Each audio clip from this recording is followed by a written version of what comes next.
그래서 짱이님 MBTI는 무엇인가요? 지금까지도 단 한 번도 검사를 해본 적이 없어요. 왜냐하면 안녕하세요, 짱입니다.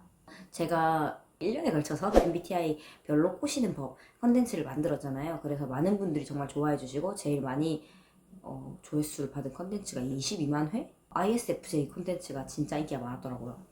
갑자기 궁금해가지고 좀 보니까 무려 25만 회를 달성한 ISFJ. 그래서 제가 이걸 하고 있는 동안에 친구들도 와 역시 MBTI 컨텐츠 깡패다, 떡상한다 이랬는데 확실히 MBTI라는 주제가 인기가 많았던 것도 맞고 제가 잘 설명한 것도 있고 여러 가지 있겠죠?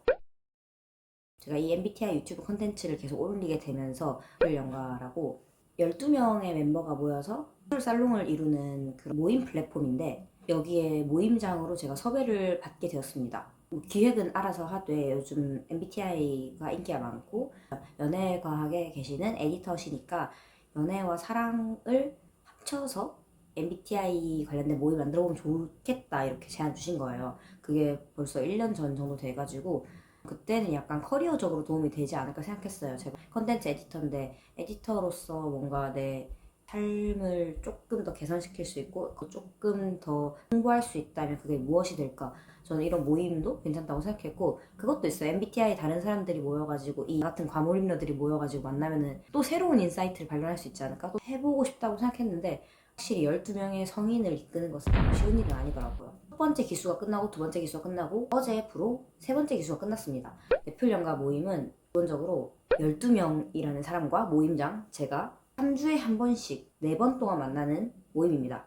한 번 모임마다 5만 원이 들기 때문에 꽤 비싼 금액이죠. 그래서 총 20만 원을 내면은 그 주제 하나를 가지고 모임 내내 떠들고 영화를 보고 또 이야기하고 이런 모임입니다. 그래서 뭐 사랑과 연애뿐만 아니라 심리학도 있을 수 있고 글쓰기, 커리어, SF 소설, 제빵, 요리 등등 너무 주제가 많으니까 혹시 모임 플랫폼 누군가 사람과 만나서 공통된 주제로 이야기를 떠들고 싶으신 분은 한번 참여해보면 좋을 것 같아요. 중점적인 게 영화이기 때문에 영화를 좋아하시는 분이라면 제가 강추입니다. 아무튼 첫 번째, 두 번째 모임, 세 번째 모임 전부 다 MBTI 연애를 중심으로 제가 하는 거랑 똑같죠. 뭐 FJ 꼬시는 법, 팁 꼬시는 법 이런 그걸 주제로 밤새도록은 아니지만 오랜 기간 동안 떠들어보자. 이런 MBTI 과몰입론, 사람들 성격 유형으로 나누는 거 좋아하는 사람, 인간에 관심이 매우 많은 사람들이 모이길 바랬고 그렇게 두 회차 모임을 진행했습니다. 그런데 MBTI로 떠드는 과몰입러들의 연애 티키타카 이런 컨셉트는 동일했는데 세 번째 모임에서는 좀 다르게 진행을 하고 싶더라고요. 이번 3회차 모임에서는 첫 번째, 두 번째, 세 번째 모임까지 자기 MBTI를 비밀로 하고 네 번째 모임에서는 서로 맞추고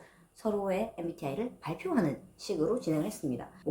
어떻게 보면 12주 동안 우리가 서로의 MBTI를 모르고 친해지고 이야기하고 떠들고 블라인드로 난 얘 MBTI가 뭔지 몰라 이렇게 해보니까 정말 많은 걸 깨달았습니다. 저는 제가 이런 컨텐츠를 만들고 있기도 하고 연애 컨텐츠 에디터이기도 하고 그래서 MBTI가 되게 좋다고 생각하는 부분은 전에는 남자가 내 고민을 털어놓을 때 남자는 왜 이럴까요? 이 여자는 왜 이럴까요? 같이 이분법적인 사고, 남자와 여자로만 나누는 식의 사고를 되게 많이 했는데 이제 MBTI 유행에 따라서 ISFJ 여자는 왜 이럴까요? ESTP 남자는 왜 이럴까요? 같은 식으로 발전을 했단 말이죠. 그래서 예전보다는 훨씬 더 다채로운 답들을 많이 해주고 개인화된 답변을 해주니까 예전 하루에도 무수한 연애 상담을 듣는 저로서는 이건 정말 사람들한테 많은 깨우침을 주는 개념이다 라고 생각했는데 이거 모임을 하고 마지막 발표식을 하면서 되게 또 다른 한계를 느꼈습니다. 사실 제가 과몰입하는 건 저도 되게 잘 알고 있어가지고 저한테 댓글로 정말 그런 질문이 많이 와요. 그래서 짱이님은 MBTI가 무엇입니까? 여기 채널 주인님의 MBTI는 무엇입니까?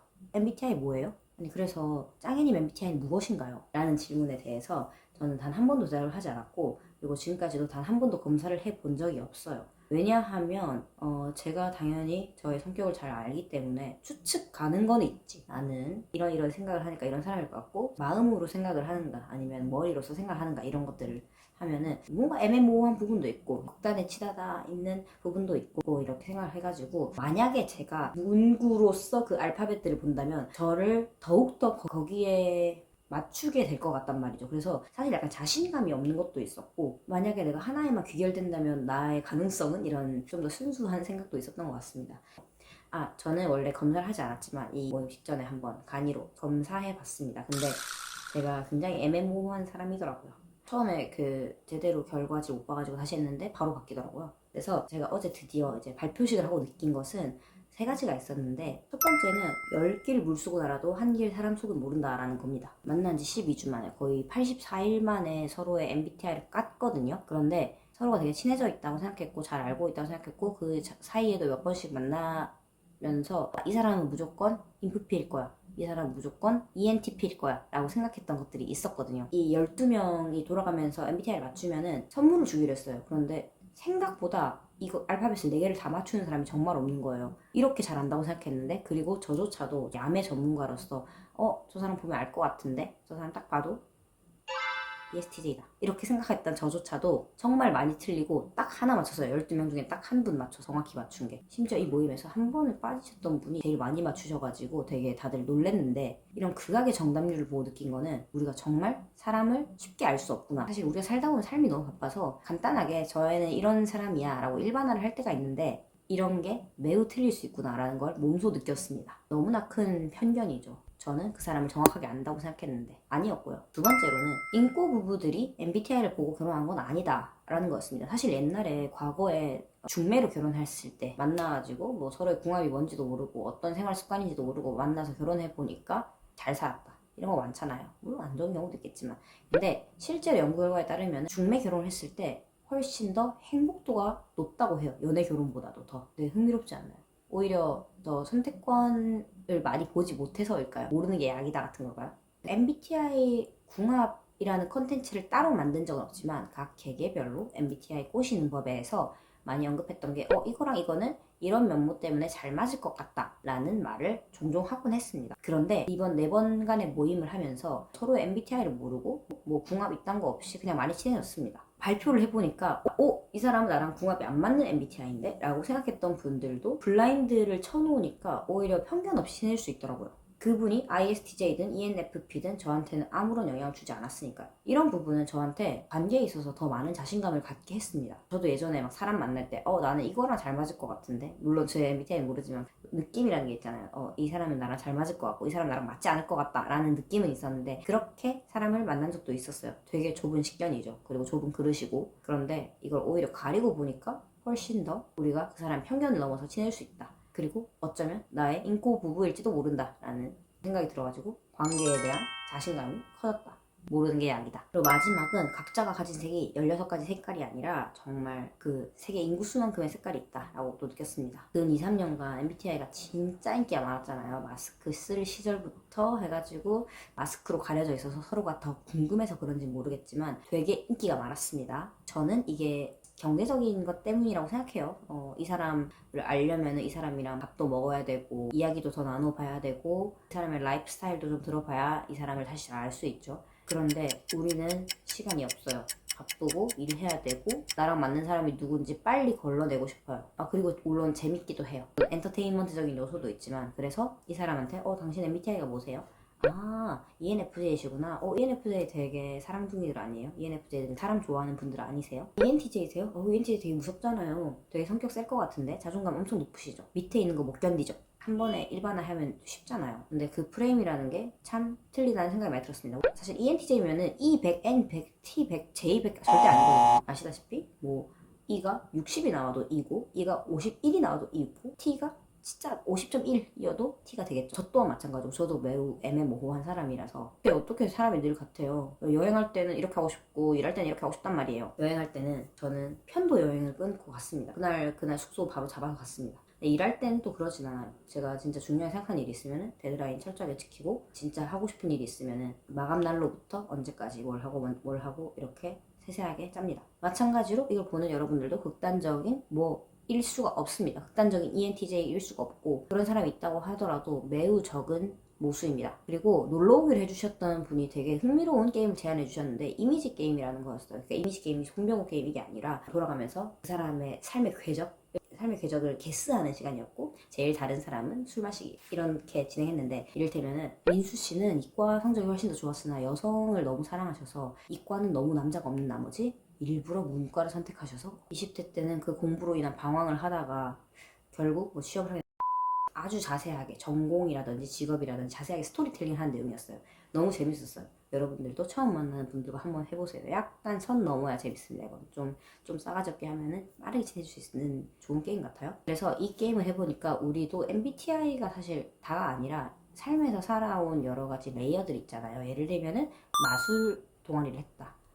마이클 잭슨을 너무 좋아해서 마이클 잭슨 굿즈를 모아왔다. 어릴 때는 미술을 전공했기 때문에 미의식이 내 안에 매우 높다. 인테리어 관심이 많고 아이돌 덕후였고 핀란드에 어학연수를 다녀왔고 몰래 집에서 기분 좋아지는 영상을 보고 고전 문학을 읽는 것을 좋아하고 같은 이런 직접 간접적인 경험들이 우리의 삶에서 모두 레이어 한 층 한 층 한 층 이렇게 쌓인단 말이에요. 그리고 그건 되게 큰 자산이고 그 사람을 다르게 보일 수 있는 프리즘이라고 생각합니다. 이런 경험들은 그 개별 인간들을 훨씬 더 다채롭게 보이게 하죠. 그리고 저는 그걸 매력이라고 생각을 하고요. 이것뿐만 아니라 그리고 정량적인 스펙도 매력이 될 수 있겠죠. 돈을 얼마나 모았고 직업이 무엇이고 재산이 얼마나 있고 차는 무엇을 타고 이런 정량적인 스펙이 될 수도 있고 알고 보니까 바느질을 기가 막히게 잘하더라. 영화를 이동진만큼이나 많이 봤더라. 하루의 일을 16시간씩 해도 지치지 않는 워커홀릭을 일하더라. 이런 것들이 다 매력이 될 수 있습니다. 저는 우리의 마지막 모임에서 MBTI 발표를 했던 게 좋은 마지막인가? 라는 생각을 하긴 했어요. 재미로서는 너무너무 좋고 많이 웃었지만 이게 유의미한 마지막인지 좀 의심을 하게 되더라고요. 계속 앞으로도 알파벳 넘어서 계속 만날 텐데 이렇게 규정을 짓는 게 좋은 건지 아니면 평생 마피아를 하고 평생 블라인드를 하고 이분들과 연락을 이어갈 건지 인연을 이어갈 건지에 대한 생각하게 되더라고요. 이런 관념을 넘어서 마이어스 브릭스 지표 세계대전 중에 어느 모녀가 만들었다는 그 재밌는 알파벳 게임이 우리 모임을 관통한 하나의 개념이었고 우리를 만나게 해준 단서라고만 생각하면 그냥 그렇게 나쁘진 않더라고요. 그리고 결국 우리가 이걸 밝혔기 때문에 저의 많은 편견이 깨지고 제가 많은 깨달음을 얻었으니까 그걸로 됐다고 생각합니다. 이게 12주 동안 무려 84일 동안 꽤나 길었던 대규모 사회 실험이었거든요. 저한테는. 끝내고 보니 이렇게 많은 것을 깨닫다니. 제가 영상 하나를 만들었던 것보다 영상을 계속 만들면서 항상 이 기간 동안에는 ISTJ에 미쳐 있었고 이 기간 동안에는 ENFP에 미쳐 있었고 이랬는데 확실히 이렇게 사람을 대면해 가면서 사람들을 또 파악하고 나 혼자 깨닫고 사색하고 이런 과정들은 또 다른 차원의 깨달음을 주는 것 같습니다. 그래서 오늘 제가 하고 싶었던 말은 이런 편견들에 대해서 이야기해보고 싶었고 사람에 대한 또 다른 저의 철학을 얻게 돼서 정말 좋았고 다음에 제가 이 넷플 연가 모임을 또 언제 할지 모르겠어요. 다음에 오시게 된다면 이런 이야기를 함께 즐겨볼 수 있을 것 같아요. 그리고 저희 모임은 사랑과 연애 라는 카테고리에 있는 모임이어서 성비도 반반이고 분위기도 좋고 이렇게 영업을 하고 싶습니다. 아무튼 그만큼 즐거웠고 그리고 MT도 같이 가보기로 했어요. 그러면 또 우리는 서로의 관계성을 발견할 수 있겠죠. 서로가 P든 J든 E든 I든 간에 여러분들도 MBTI에 관한 어떤 편견이나 생각이 있으면 진지하게 댓글을 달아주세요. 저도 잘 읽어볼게요. 그럼 안녕.